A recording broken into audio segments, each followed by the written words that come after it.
Welcome back to the Centrium in Red Deer. I'm Jack Michaels, now joined by Oilers Assistant General Manager and the General Manager, of course, of the Bakersfield Condors, Keith Gretzky. No score through 20 minutes of play. Oilers outshot the Flames, rookies 13-7. Keith, Bob and I were speculating, you never get a second chance to make a first impression. So for Raphael Lavoie and some of these other rookies in camp, I know it's the first game, I know it's early September, but everything means something, does it not? What are you and the brass looking at? Well, you're right. The biggest thing is it's not July where you're coming in for development camp, getting your feet wet. They should know, and they do know, that they've got to make an impression on the staff to show us what they can do and what they, are really good at, and they have to strive on that and make a good impression. There's that other group. The group that, quite frankly, this potentially is the first step in the process toward making the opening night roster. For guys like Evan Bouchard, Tyler Benson, those are the guys, Cooper Marody. Those are guys that I imagine this game takes on that much more significance. Well, you want to go out there and play well and show that what you can do. So when it comes to the NHL games, that these coaches are looking at it and they say, these guys played well in the rookie games, and we want to see them against the big boys. So it's very important for them to come out and play well. Is it magnified at all by the fact that you've got two fresh sets of eyes at extremely important positions in Ken Holland and Dave Tippett? Well, of course, especially Ken. He's probably seen a lot of these guys and out scouting, so he knows most of them. But when it comes down to it, it's, you practice. Anybody can practice. But when you're battling, competing, and playing hard, that's when your game has to really rise.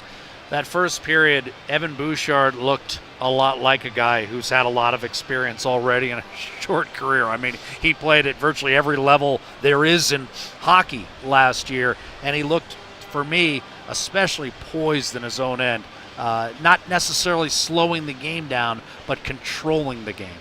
Yeah, you know what? I've seen that. So what I was impressed with was his quickness. Yeah. I thought he really looked quicker. He had a lot more jump. Wasn't waiting for his D partner to go back and get the puck. I see a big improvement in that part of his game because I've seen that other part. So it's good to see that they're raising their level and improving in those areas. Ryan McLeod, for me personally, has been a real tantalizing prospect. I love the kind of plays he can make. As you can imagine, for the average guy, he can be an electrifying player. Having said that, after a good camp last year, he didn't quite have the season he wanted.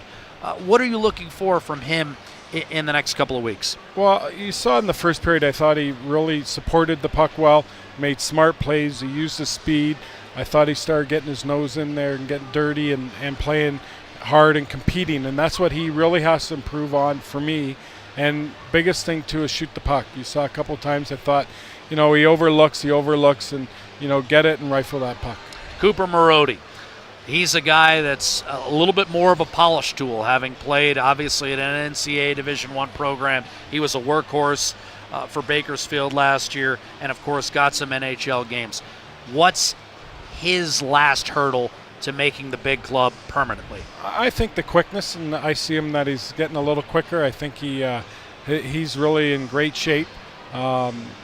So for me, it'd be his quickness, and I see that he's improved on that. What about Kyler Yamamoto? Fans are going to, want to know, is he going to be able to play in main camp? Is he going to be able to get some preseason games? He's like anybody else. They're going to fight for a job, and when he gets called upon to play, he's going to play, and it's one of those things. There's a lot of guys here, and they just got to battle hard.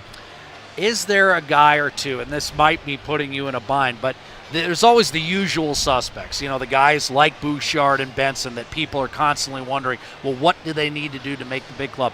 Is there a guy or two that's not maybe necessarily a lock to make the NHL roster, but a guy that Bob and I should be paying attention to, and the average fan should just keep an eye on, a guy that maybe has caught your eye that might be completely under the radar?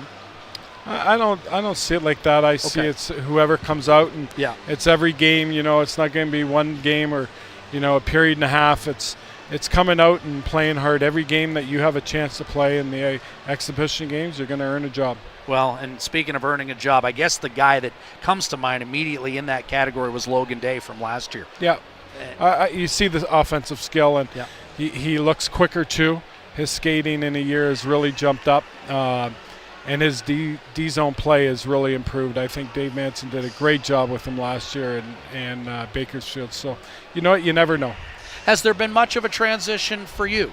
Obviously you're working with a different team this year. Does that mean anything differently for you? No, you know what? I'm open and always wanting to learn. And you know, the one good thing is I know these players, and when Ken needs an opinion, I'm not afraid to give it to him if he doesn't know these guys. Keith, thanks so much for the time. We look forward to seeing you a little bit later on in the preseason. Same to you. All right, that's Keith Gretzky, the assistant general manager for the Edmonton Oilers and, of course, the GM of the Bakersfield Condors. In just a moment, we'll be taking a look at our first period highlights. No score after 20. The Edmonton and Calgary Rookies live from Red Deer.